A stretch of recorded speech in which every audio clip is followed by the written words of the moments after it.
யோவான் சுவிசேஷம் 11வது அதிகாரத்தில் 41-44 வசனங்கள். அப்பொழுது மரித்தவன் வைக்கப்பட்ட இடத்தில் இருந்த கல்லை எடுத்து போட்டார். இயேசு தம்முடைய கண்களை ஏறெடுத்து, பிதாவே, நீர் எனக்கு செவி கொடுத்தபடியால் உம்மை ஸ்தோத்தரிக்கிறேன். நீர் எப்பொழுதும் எனக்கு செவி கொடுக்கிறேன் என்று நான் அறிந்திருக்கிறேன். ஆனாலும் நீர் என்னை அனுப்பினதை சூழ்நிற்கும் ஜனங்கள் விசுவாசிக்கும்படியாக அவர்கள் நிமித்தம் இதை சொன்னேன் என்றார். இவைகளை சொன்ன பின்பு, லாசருவே, வெளியே வா என்று உரத்த சத்தமாய் கூப்பிட்டார். அப்பொழுது மரித்தவன் வெளியே வந்தான். கல்லை எடுத்து போட்டார்கள். லாசருவே, வெளியே வா என்றார். மரித்தவன் வெளியே வந்தான். யோவான் 11:38-39. அப்பொழுது இயேசு மறுபடியும் தமக்குள்ளே கலங்கி கல்லறையினிடத்திற்கு வந்தார். அது ஒரு குகையாயிருந்தது. அதன் மேல் ஒரு கல் வைக்கப்பட்டிருந்தது. அதன் மேல், அந்த சடலம் இருக்கிற இடத்திலிருந்து அது வெளியே வராம இருக்கிறதுக்கு, யாரும் உள்ள போய் எதுவும் செய்யாம இருக்கிறதுக்கு ஒரு கல் வைக்கப்பட்டிருந்தது, அடைத்து வைக்கப்பட்டிருந்தது. அடுத்த வசனத்துல, இயேசு கல்லை எடுத்து போடுங்கள் என்றார். மரித்தவனுடைய சகோதரியாகிய மார்த்தாள் அவரை நோக்கி, ஆண்டவர், இப்பொழுது நாருமே 4 நாள் ஆயிற்று என்றாள். கல்லை எடுத்து போட சொல்லியாரு. அங்கே ஒருத்தி கல்லை எடுக்க விடாம நிக்கிறார். ஆண்டவர் நாருமா மணக்குமானெல்லாம் கேட்கல. அவரு சொன்னார், நீங்க வச்ச கல்லை நீங்க தான் எடுக்கணும். அப்போ மரித்தவன் உயிர்த்தெழுவான்.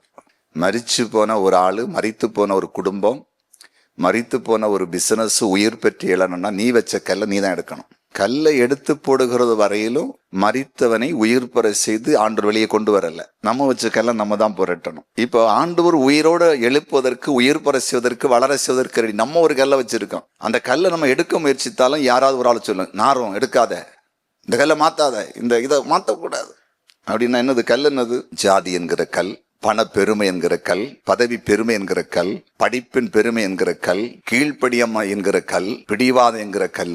இந்த கல்லை தாண்டி தான் இப்ப டெட் பாடி இருக்குது, செத்து போன உடம்பு.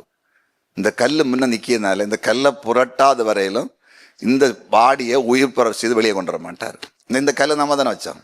வேண்டாத குணத்தை நம்ம தானே மாற்றணும். நிறைய பேருக்கு சரீரம் விலையினத்திலிருந்து உயிர் பெற முடியாம இருக்கிறதுக்கு தடையாக நம்ம வச்ச கல், அல்ல நம்ம ஆட்கள் வச்ச கல், அல்லது நம்ம கல்லை எடுக்க பார்த்தாலும் நீ எடுக்காதாடா, அது இருக்கட்டும், குடியை விடாத, அது இருக்கட்டும். குடி மாறாமலே உனக்கு சுகம் கிடைக்கணும், சிகரெட்டு மாறாமலே சுகம் கிடைக்கணும், பெருமை மாறாமலே சுகம் கிடைக்கணும். கர்த்தர் சிலரோடு இப்போது பேசுகிறார். நீங்களா கல்லை தூக்கி வச்சிருக்கு. நான் ஒன்று சொல்றேன், நம்மள்கிட்ட இருக்கிற இந்த குவாலு, குண்டனி, பெருமை, அகங்காரம், அடுத்த அழிச்சிய புத்தி, கல்லெல்லாம் மாறாம சில விஷயத்துல நீங்க நன்மை பெறலான்னு நினைக்காதீங்க. சில நன்மையை செய்தாரு, இப்ப சில கல், இன்னும் மோசமான கல் இருக்குது. அந்த கல்லை நீங்க தான் புரட்டணும். இது அழகான வசனம். கல்லை எடுத்து போடுங்க. நான் கேட்கிறேன், அந்த கல்லை எடுத்து போட ஆண்டவருக்கு முடியாதா? எரியோ இடிச்சு போட்டு ஆண்டவருக்கு இந்த கல்லை புரட்ட முடியாதா கேட்கிறேன். பவுலும் சில இந்த சிறைச்சாலையின் அஸ்திபாரத்தை அசைச்சு உடைச்சவர், இந்த கல்லை புரட்ட முடியாதா? கர்த்தருடைய பிள்ளைகள் முன்னேறக்கூடாதுன்னு வச்ச கல், அதை அவர் உடைக்கிறார். இது நம்ம வச்ச கல். கல்லை புரட்டுறதுக்கு அவருக்கு முடியாமன்னு கிடையாது. அவருக்கு முன்னால குன்றுகள், மலைகள் எல்லாம் ஆட்டுக்கடாக்களை போல, கன்று குட்டிகளை போல, கடாக்களை போல துள்ளும். மலைகள்லாம் துள்ளுமா. அப்ப இந்த கல்லை ஒரு உயிர் இல்லாதவன உயிர் பெற செய்து உயிரோட வெளியே வான்னு கூட்டோன்னு வெளியே வந்த ஒரு மனுஷனை அப்படி செய்ய முடியும். உயிர் செத்து போனவன கல்லே தூர போன பூன்னு ஊது, நாங்க கல்லு போய் தூர விழோம். ஆனா அவரு அதை நீ வச்சது நீ தான் எடுக்கணும், உன் புத்தியை நீ தான் எடுக்கணும். நான் ஒன்று சொல்றேன், இன்னும் சிலருக்கு சில பலகீனம், வியாதி, கஷ்டம், ஃபைனான்ஸ் பிரச்சனை, நெருக்கம், வளர்ச்சி இல்லாமல் இருப்பதற்கு ஒரு குடும்பத்தில் இருக்கிற யாரோ ஒருவர் ஒரு கல்லை உங்க மேல வச்சிட்டு இருக்கீங்க. அந்த கல்லை ஒன்று நீங்க மாத்துங்க, இல்லை யாரையும் வச்சு மாத்துங்க. ஆண்டவர் உங்களை உயிர்த்தலை செய்வார், உயிர் பெற செய்வார், மறுபடியும் இந்த பூமியில பிரகாசம். செத்து போன ஒருத்தனை மீண்டும் வாழ வச்ச மாதிரி வாழ வைப்பார். சிலர்கிட்ட என்ன சொன்னாலும் பிடிவாதம் மாறாது பாருங்க, உங்க தனா விட்டு மாறாது பாருங்க. எத்தனை பேசினாலும், எவ்வளவு சத்தியம் கேட்டாலும், போன உடனே போன் எடுத்து அக்காள்கிட்ட, தங்கச்சிட்ட, அண்ணன்ட்ட, அப்பாட்ட பேசி 4 குழப்பத்தை உண்டாக்காம தூக்கம் வராது பாரு. எவ்வளவு சத்தியங்கள். பிரசவம் பண்ணும்போது கேட்டுட்டு இருக்கும்போது அவரு சொல்லுவாரு, அவரு இந்த வழியில வந்தாதான் அவருக்கு தெரியும், அவருக்கு என்ன மயக்க எடுக்கணும், பேசணும். அதுவும் பிசாசு. இப்ப நான் பிரசங்கம் பண்ணும்போது சில நேரத்துல உங்களுக்கு வசனம் வந்து வேற ரூட்ல கொண்டு போவான். இந்த வசனத்தின் வெளிப்பாடை இன்னும் ஆழமா கொண்டு போன தப்பு இல்லை. இதை இப்படி பேசி இருக்கலாமா, இப்படி போயிருக்கலாமா, இவரோட நம்ம புத்தி இருக்குன்னு வசனம் பிசாசு ஆகும். அது ஒரு தேவ மனுஷன் விளக்குனார் ஒரு இடத்துல.